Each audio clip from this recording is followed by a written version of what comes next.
The universe is full of mysteries. Some are light years away, hidden in the swirling dust of distant galaxies, but others are found much closer to home, buried beneath the waves of our own planet. Imagine you're a sponge diver in 1900 near Antikythera. You're searching for sponges, the daily routine. But then, you see something else, something that doesn't belong. A ghostly shipwreck outline. Wooden bones on the seabed for 2,000 years. This discovery sparks scientific detective work that would rewrite our understanding of the ancient world. The divers reported the find. An archaeological expedition began. The first major underwater excavation.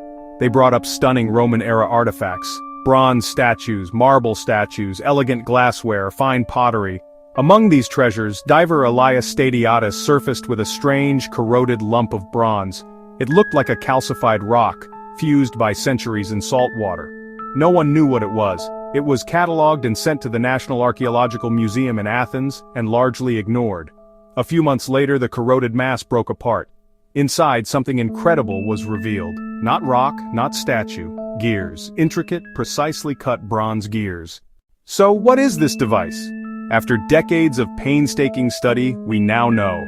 This object, the Antikythera Mechanism, is nothing less than the world's first known analog computer.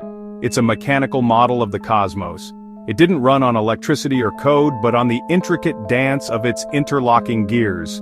This wasn't just a simple machine, it was a sophisticated calculator designed to predict astronomical events.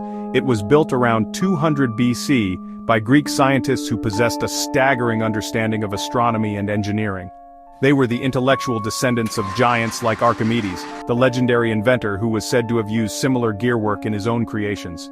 Imagine the mind that conceived this.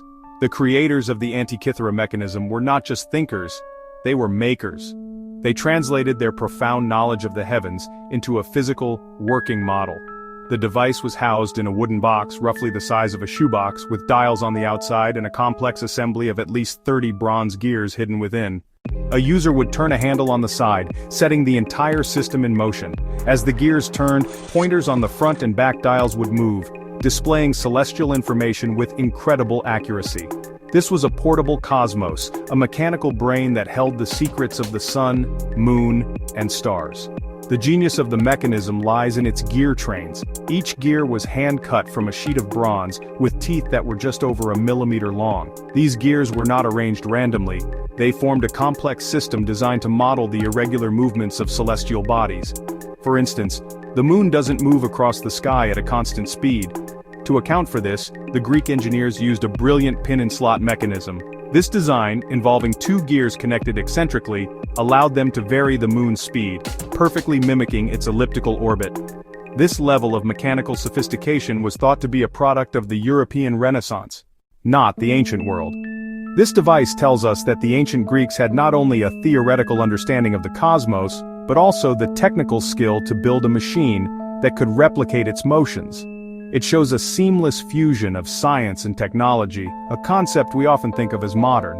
The makers of this device were part of a long tradition of Greek scientific inquiry, stretching from Thales to Hipparchus, who meticulously mapped the stars. They observed the sky, they did the math, and then they built a machine to embody that knowledge. The Antikythera Mechanism is a testament to a lost lineage of technological prowess, a branch on the tree of human invention we never knew existed. What could this ancient computer actually do? Its functions were nothing short of breathtaking. The front dial was its centerpiece. It had 2 concentric scales showing the 365-day Egyptian calendar and the signs of the zodiac. Pointers would track positions in the sky, the sun, the moon, Mercury, Venus, Mars, Jupiter, Saturn. By turning the handle, you could wind time forward or backward, watching the celestial bodies dance to their ancient rhythms. You could ask it, "Where will Mars be on my daughter's birthday next year?" And the mechanism would give you the answer. But the real magic was on the back. 2 large spiral dials revealed the device's true power. The upper dial displayed the Metonic cycle, a 19-year calendar harmonizing solar years and lunar months. This regulated civic and religious calendars. The lower dial showed the Saros cycle, an 18-year period, 11 days, 8 hours, used to predict eclipses, solar eclipse, lunar eclipse.